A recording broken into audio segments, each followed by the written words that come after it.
யானை தோல் பார்வையும் புலித்தோல் ஆசனங்களோடு சக்தியோடு ஆண்டவன் கையிலே கொலுவிருந்து வருகிறார். அப்படி கொலுவிருக்கும் இறைவனாகி சிவபெருமான் 14 உலகத்தை இறைவன் படைத்து 224 புவனத்தையும் படைத்தார்.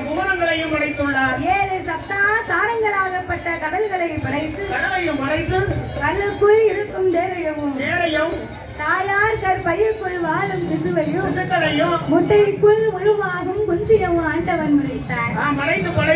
ஓர் அறிவு முதல் 6 அறிவு படைத்தார்.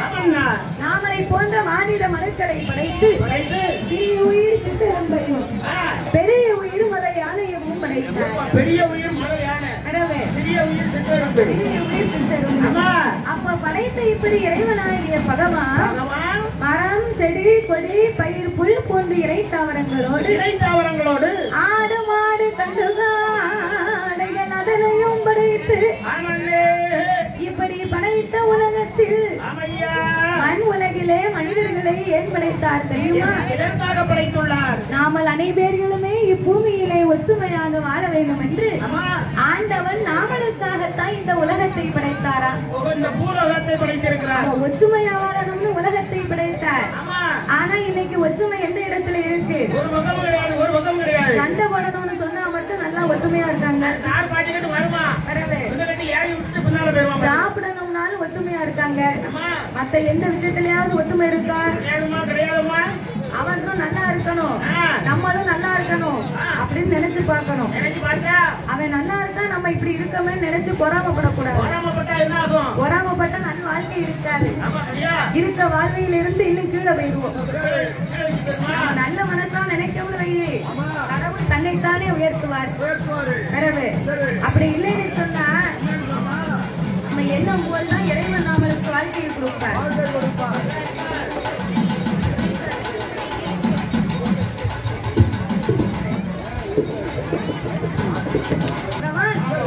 மண் உலகிலே மனிதர்களை எல்லாம் படைத்து 6 அறிவை கொடுத்தார்.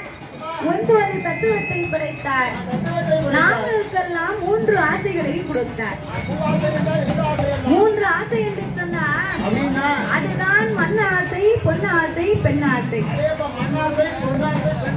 ஒரு ஆள் வந்து ஒரு ஏக்கர் தானே நமக்கு சும்மா தாரம்னு சொன்னா நம்ம யாராவது வேண்டான்னு சொல்லுவோமா?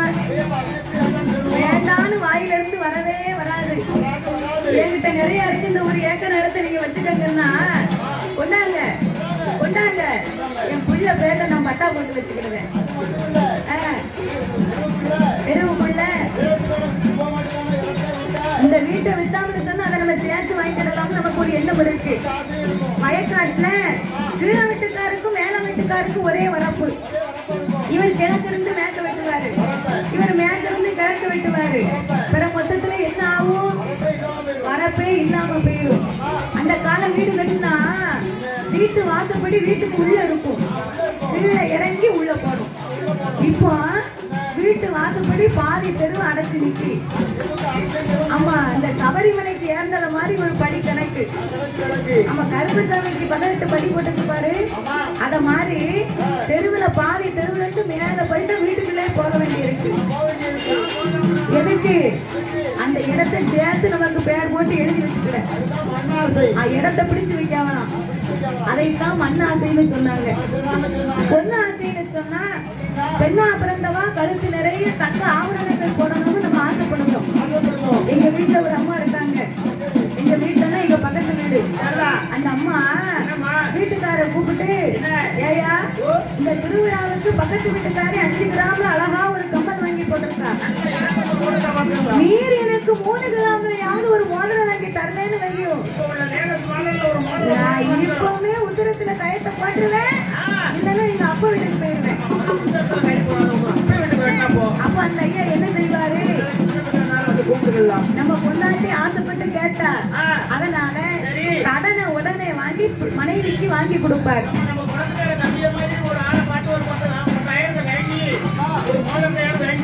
அதைத்தான் பொண்ணு ஆசை என்றார்கள்.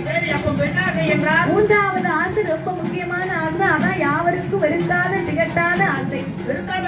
அதான் பெண் ஆசைன்னு இருக்கான். ஏ அப்பா, பெண் ஆசை அப்படின்னு சொன்னா ஒரு மனிதனாகப்பட்டவன் மாண்டு மடிந்து மரணமாகி போனதுக்கு பிறகு அந்த ஐயாவை மையானக்கரையில கொண்டு கட்டையில வச்சு சுட்டு எரிச்சிருவாங்க. அப்ப சுட்டு எரிக்கும் போது சாம்பல் காத்துல பறந்து போகுமா? அந்த காத்துல பறக்கக்கூடிய சாம்பல் சொல்லுமா, என் பொண்டாட்டின்னு சொல்லிக்கிட்டே அந்த சாம்பல் பறக்குமா? அப்பவும் என் பொண்டாட்டி விட்டு போறேனே அப்படின்னு சொல்லுமா அந்த சாம்பல். அதைத்தான் பெண் ஆசைன்னு இருக்கான். கப்பல் வரும், கப்பல்ல பொண்ணு வருதுன்னா எனக்கு ஒண்ணு, எங்க அப்பனுக்கு ஒண்ணு.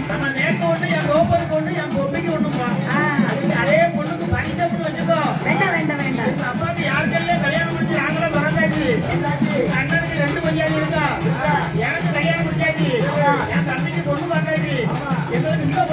வரதட்சணையை கொடுத்து பொண்ணை கொடுத்தா வேணும்பா.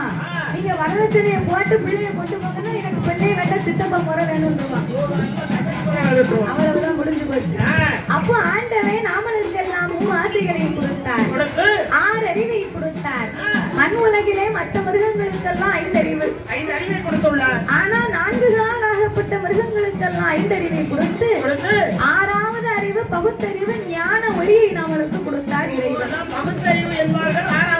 பகுத்தறிவுன்னு சொன்னா அம்மா கிட்ட எப்படி பேசணும், அப்பா கிட்ட எப்படி பேசணும், மாமனார் கிட்ட எப்படி பேசணும், மாமியாரை கண்ட எப்படி பேசணும், கொழுந்தியா கிட்ட எப்படி பேசணும், தங்கச்சி கிட்ட எப்படி பேசணும், அடுத்தாரை கண்டா எப்படி மரியாதை கொடுக்கணும் அப்படின்னு சொல்லிட்டு ஆண்டவே பகுத்தறிவை கொடுத்தார். என்ன மரியாதை கொடுக்கணும், சித்தப்பா யாரு, பெரியப்பா யாரு, அண்ணன் யாரு, தம்பி யாரு, அம்மா யாரு, அக்கா யாரு, தங்கை யாரு, அப்படி எந்தெந்த நேரத்துல சிந்தித்து செயல்படணுமோ அதுக்காகத்தான் 6வது அறிவு பகுத்தறிவை கொடுத்தாரு ஆண்டவன் நமக்கு. அப்ப ஆண்டவன் இறைவன் நாமளுக்கு எஞ்சான் உடம்பை கொடுத்தாராம். அந்த எஞ்சான் உடம்புல ஒரே ஒரு சான் நமக்கு வயிறு. கட்டையடா இருந்தாலும் நெட்டையடா இருந்தாலும் அவங்கவங்க கையால அவங்க உடம்பு அளந்து பார்த்தா 8 சான் இருக்கும். இது உண்மை. வயசு ஆக ஆக உடம்பு குறுகும். ஆனா ஒரு சான் வயசை மட்டும் இறைவன் கொடுத்து அது என்னப்பா நம்ம ஒரு சான் வயது வாயால சொல்லுதோம். அந்த ஒரு சான் வயதுக்கு உலகத்தில் என்ன பாடுபட வேண்டியிருக்கிறது? என்னது போட்டாலும் உள்ள அத்து போயிடும். அப்ப ஆண்டவன் நாமளுக்கு ஒரு சான் வயதையும் கொடுத்து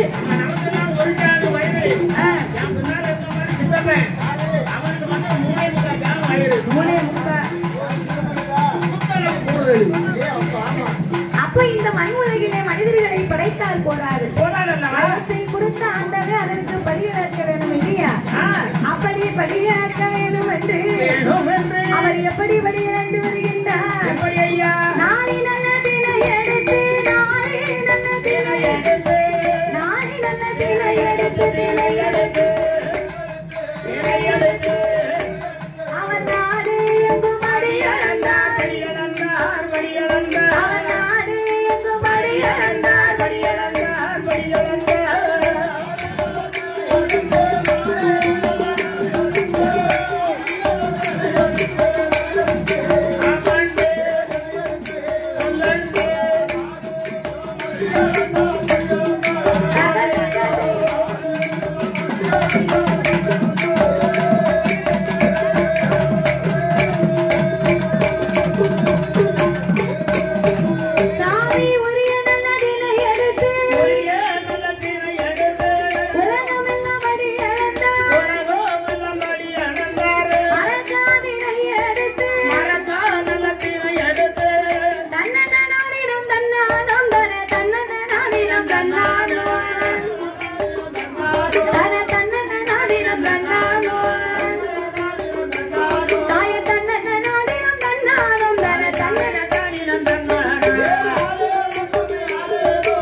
தாய புத பாண்டி தன்னதில அம்மா அனந்தர முரத்தில ஆத்தா ஆத்தாங்கர தன்னதில நீயோ மச்சருவ மண்டலவா தாய வருவாடி வந்தவளே அந்த நான்கு வீட்டு சான்றோரையோ அவரை வாழ வைக்க வேணும் என்று நீயோ ஆளடிமை பிடிப்பதற்கு அந்த ராவர் கோயில் தன்னதில